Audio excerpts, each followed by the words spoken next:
Welcome class. So today we are going to solve a new question with some new adjustments in dissolution of partnership form. Let's start. It's a question number 10B from SE Summer.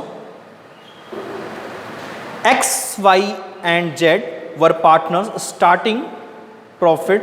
sharing profits in the ratio of 2:1. Clear है? तो as usual हमें पता चल गया कि partners name में X है, Y है और Z है, और रेशियो भी अपना कॉन्सेप्ट के लिए रख लेते हैं भाई पहले से ही ये रहा कि आप बुक्स में मतलब मैंने अपने कॉन्सेप्ट के लिए रख लिया. सुनो, started. The balance sheet of 31st March 2019 when they dissolved the firm was as follows: capital of X, Y and Z and loan creditors. Three things given in liability side. The next side is other sundry asset, furniture, debtors with provision for doubtful debts, stock and cash. Okay. Now let's move on to adjustments. क्या adjustment है नया भाई देख लेते हैं. The first adjustment, Z to take over the furniture at rupees 8,000. Okay. Debtors amounting to rupees 1,20,000 at 1,17,200. ठीक है. Creditors of rupees 16,000 were to be paid by him at this figure. ठीक है. सिंपली X क्या कर रहा है, sorry Z क्या कर रहा है, दो असेट टेकअप कर रहा है और एक क्रेडिटर का पेमेंट वो कर रहा है. Now next one, X is to take over all the stock for rupees 17,000. Well ये भी सही है. And some sundry asset of rupees 72,000 being 10% less than the book value. अब ये एक नया कॉन्सेप्ट है, इसको हम आज देखेंगे. Next thing, Y to take over remaining sundry asset at the rate of 80%. देखो ये जो कैलकुलेशन है ना, ये भी हमें देखना है क्योंकि ये भी मान लीजिए नया चीज़ है. Okay, now of the book value and assume the responsibility of discharge of loan together with accrued interest of rupees 2,300. Okay. The next adjustment, the expense of realization were 2,700. The remaining debtors were sold to debt collection agency at the rate of 50% book value.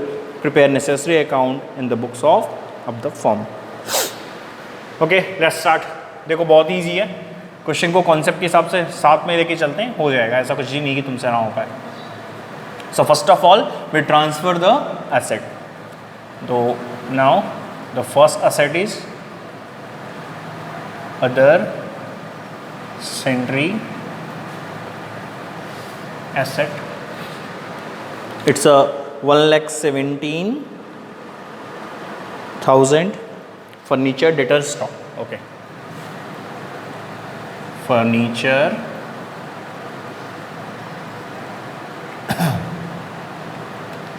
debtors and stock. Now we transfer the asset. One important thing is here regarding the debtors. Debtors are shown at their book value. That means we show here debtors at their book value, means we not deduct the provision for doubtful debts. हम उस provision को क्या करेंगे, उसके opposite side में show करेंगे. So provision इस side में शो हो जाएगा बेटा. सो प्रोविजन फॉर डाउटफुल डेब्ट shown in this side because it is also transferred. Now the amount are 1,17,000 sundry asset, furniture 11,000, debtors 1,24,200 and stock is 17,800. Let's see here. 1,17,000, furniture 11,000, debtors 1,24,200 and stock is equal to the 17,800. Look. And provisions are given here 1,200. Okay. So now we move on to transfer of liability. There is two liability, loan and creditors. First we show here loan, it is equal to 11,500. Next one is creditors which equal to 16,000. So now let's move on the adjustment. One by one सारे adjustment अब clear कर लेते हैं concept के हिसाब से. The first adjustment, Z to take over furniture at rupees 8,000. As we know, whenever any partner take up, we show it here. Z's capital account. Clear है बेटा? क्या पहली उसने लिया asset, furniture ले लिया at the value of 8,000. Okay. Now come to the next. And debtors भी ले रहा है वो. And debtors amounting to rupees 1,20,000 at the rate 1,17,200. Debtors को लिया 1,17,200 के वैल्यू पे. इसका समअप करके हम आउटसाइड में आप शो कर देते हैं बेटा इसको.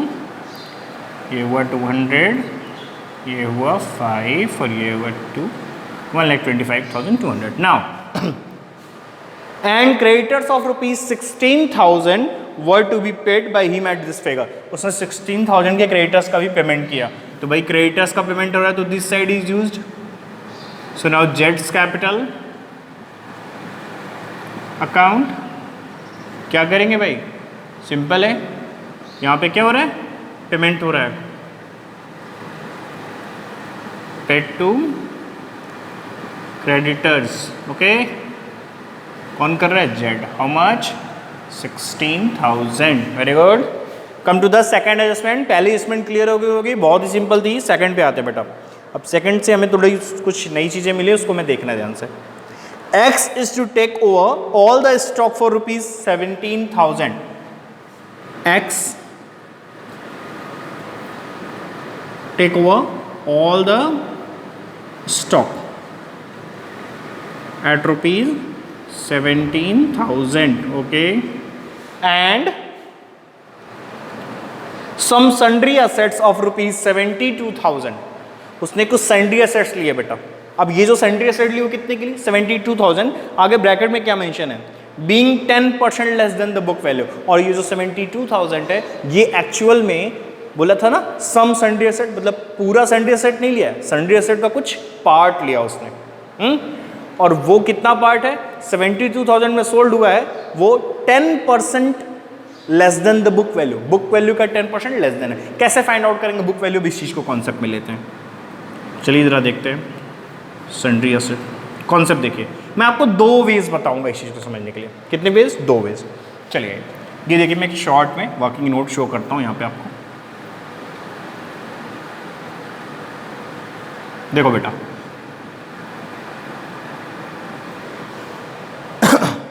First thing, suppose the book value of asset is x.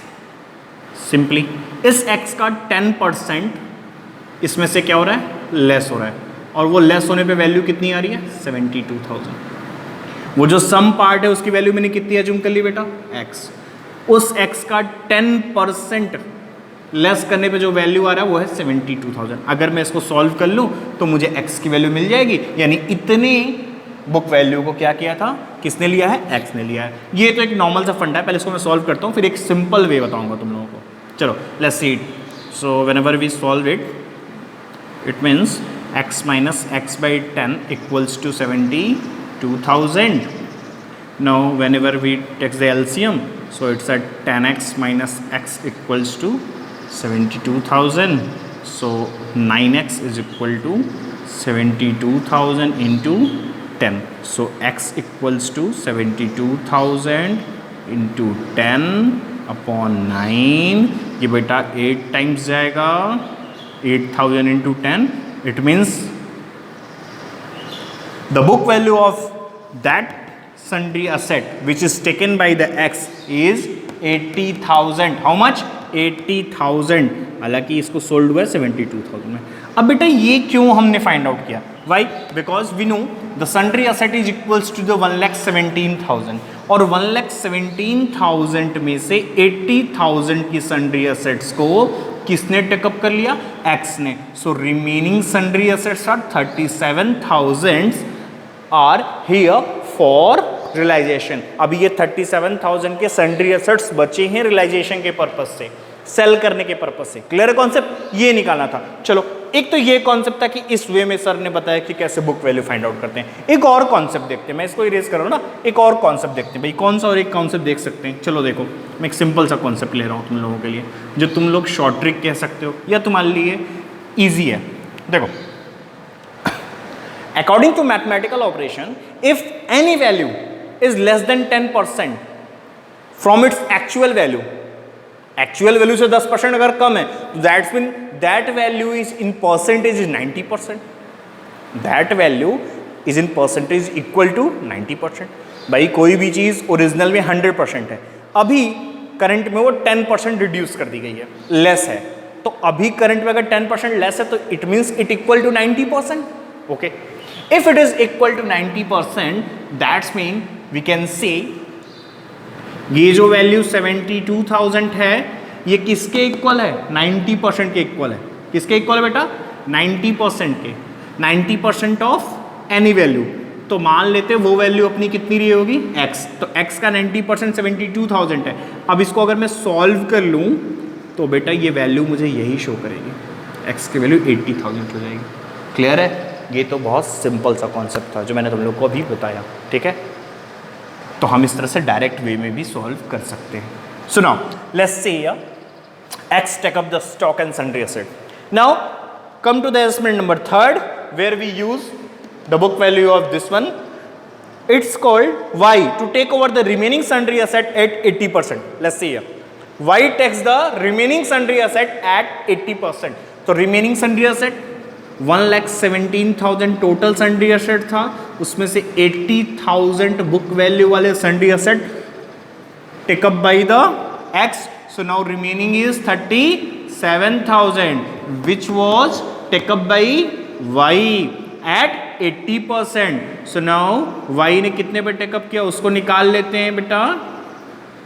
37,000 जो रिमेनिंग सन्ड्री एसेट है उसका 80%, it will be equals to, let's see here, 8 7 जा 56, 5 कैरी, 8 3 जा 24 and 5 29. So 29,600 रुपीज़ वैल्यू की सन्ड्री असेट्स किसने ले ली, x ने ले ली। ठीक है, okay, and assume the responsibility of discharge of loan, और लोन पे कर रहा है together with accrued interest of 2,300। ठीक है,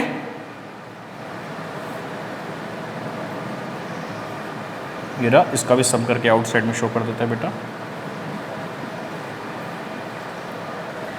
ठीक है, अब क्या हो रहा है, y एक लोन भी डिस्चार्ज कर रहा है, तो भाई y पे कर रहा है, तो वाइज कैपिटल अकाउंट, y ने कितना पे किया भाई, simply y page loan amount. The loan amount is 11,500 and pay with the accrued interest 2,300. So 11,500 plus accrued interest जो remaining था 2,300, it will be equal to 13,800. Is it clear? The last adjustment is the expense of realization were 2,700. अब भाई ये तो cash में पे करना होगा ना, कोई अगर इन्फॉर्मेशन नहीं है तो टू कैश अकाउंट 2,700 हम यहाँ मेंशन कर सकते हैं क्या, कि ये रियलाइजेशन एक्सपेंस है। कौन सा एक्सपेंस है भाई, ये रियलाइजेशन एक्सपेंस पे हुआ है। क्लियर है, कौन सा एक्सपेंस पे हुआ, रियलाइजेशन एक्सपेंस पे हुआ। Okay, now move to the next thing in this adjustment. The remaining debtors were sold to a डेब्ट collecting agency at 50%, remaining sold हुए। तो पहले तो डेटर्स की टोटल वैल्यू कितनी थी, 1,24,200। ओके, एंड जेड टेकअप्स 1,20,000 की बुक वैल्यू ले ली थी। 1,24,200 में से 1,20,000 वाले डेटर्स को जेड ने टेकअप किया था, तो लेस करोगे अमाउंट तो कितना बचेगा, 4,200। इसको वर्किंग नोट में शो करना पड़ेगा आपको, किस में शो करना पड़ेगा, वर्किंग नोट में। तो 4,200 के डेटर्स को डेब्ट एजेंसी ने ले लिया इस फॉर्म से 50% पे, तो 50% कैश पे किया होगा उन्होंने ना, 4,200 का 50% 2,100। Is it clear? So now let's sum up all these things. Why? Because the question is end here for the realization account. Okay, let's sum up it. 10, 15 to carry. देखिए भाई फटाक से इसको सम कर लेंगे, ठीक है. 718 plus 2, okay, now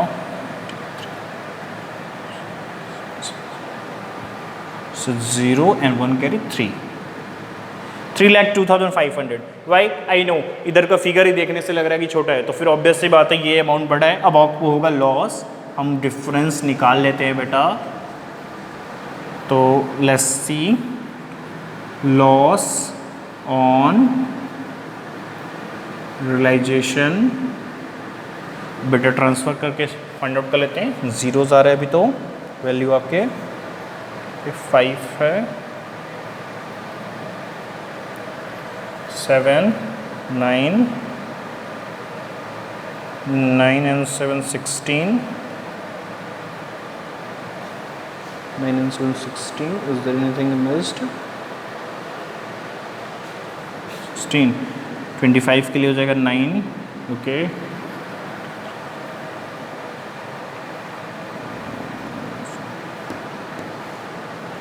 टू लेना तो it's mean 7.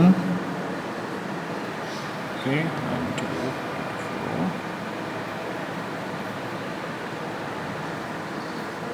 It's 27,900. Yes, answer आ गया. ये हो गया आपको बेटा क्या, लॉस. क्लियर है.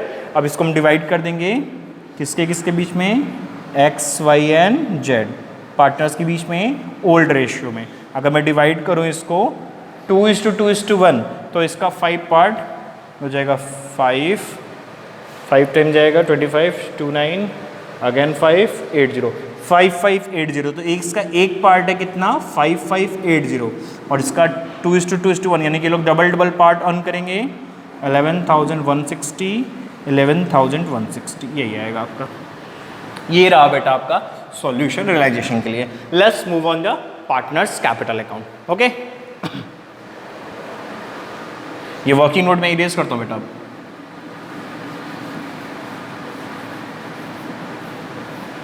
Okay, now let's see the balance of partners. So balances are here: 1,27,500, 1,10,000, 17,000. Okay, let's see.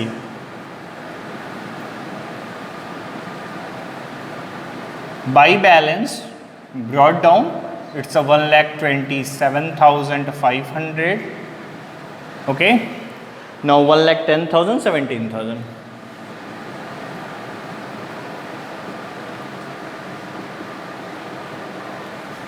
Is there any reserve or profit in this question? No. So nothing is divisible here.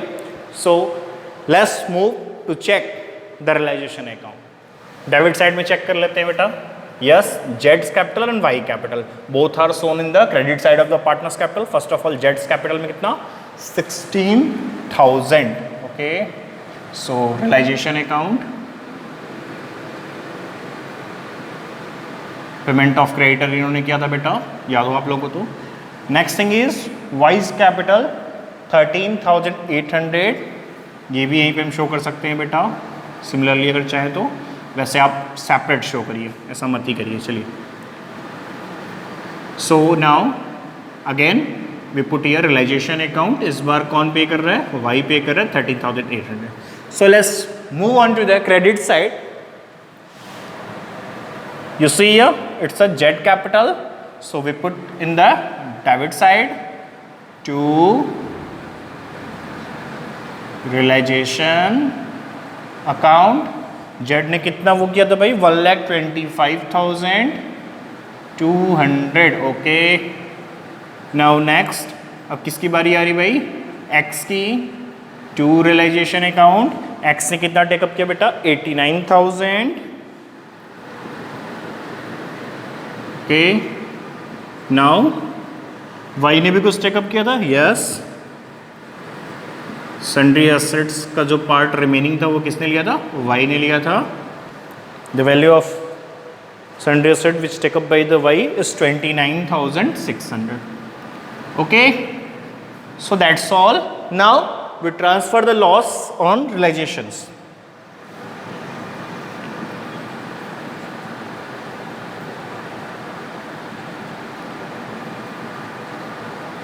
Loss 11,160, 11,160 and 5,580. Question का partners capital approximately हमने पूरा fully available prepare कर लिया. Let's see. First of all start from x. X का हम देख सकते हैं बेटा क्रेडिट साइड इंक्रीज कर रहा है. So now 1,27,500. 1,27,500. The balance shown here, which is take up by the X in the form of cash. Why? Because X capital ज़्यादा है और अब जो अमाउंट उसका रेस्ट होगा बैलेंस वो अपना क्या करेगा, टेक करेगा किससे, फॉर्म से. So let's see here it's a 0 4 3 8 1 sorry 9 1 10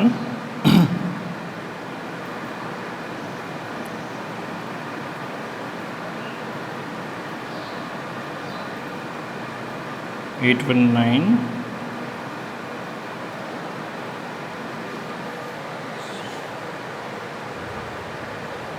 10. So now 27,340. Yeah, it's at 27,340. Yeah, we find out the X balance now. Let's see the Y. 1,10,000, 13,800. Yeah, again the credit side is increased here. So it's a 1,23,800. Show the sum here. He also received money. So 0 4 0 9 1 10. Okay.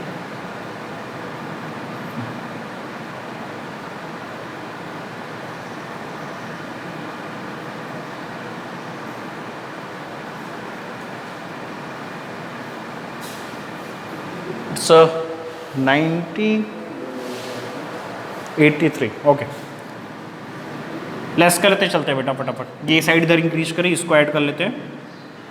0 8 5 2 7 0 3. 1,30,780 आ रहा है सम इसका. और अब उस side से हम क्या करेंगे बेटा, इसको लेस करके फाइंड आउट कर लेंगे जो भी और वैल्यू है इनकी.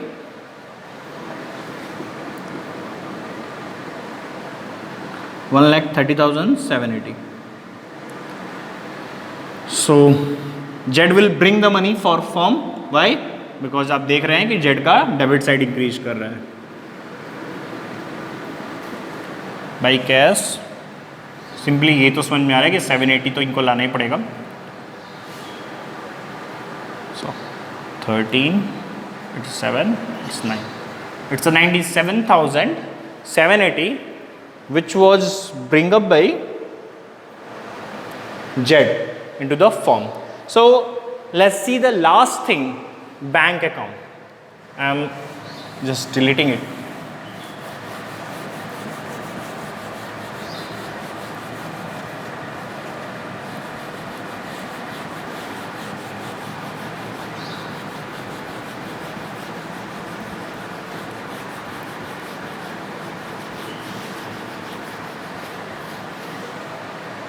Okay, let's see here. Cash account.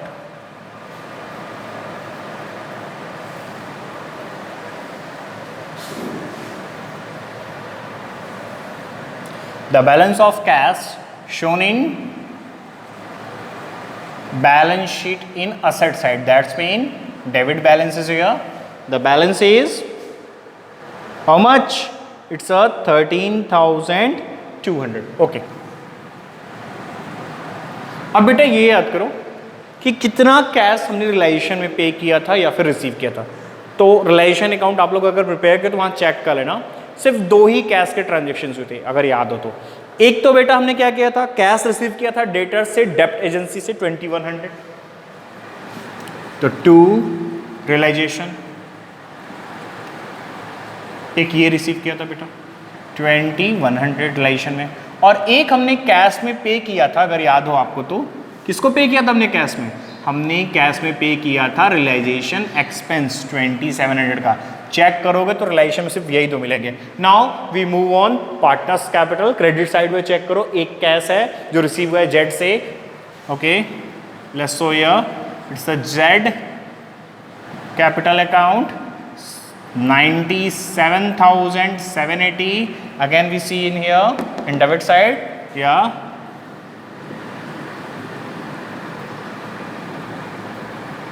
it's a Z, sorry, X capital कितना है बेटा?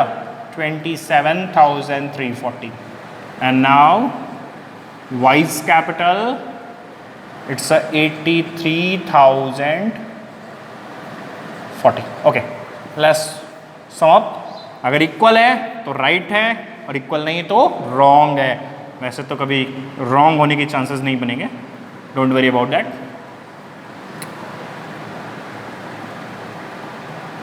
7 3 10 12 1 carry, it's a 1,13,080.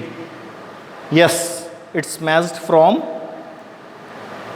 your question. okay, let's sum up here. 8 0 7 3 10 10 12, yeah, that's all. okay, hope you guys understand it. We will meet in our next lecture soon, so you all go for exercises and practice it.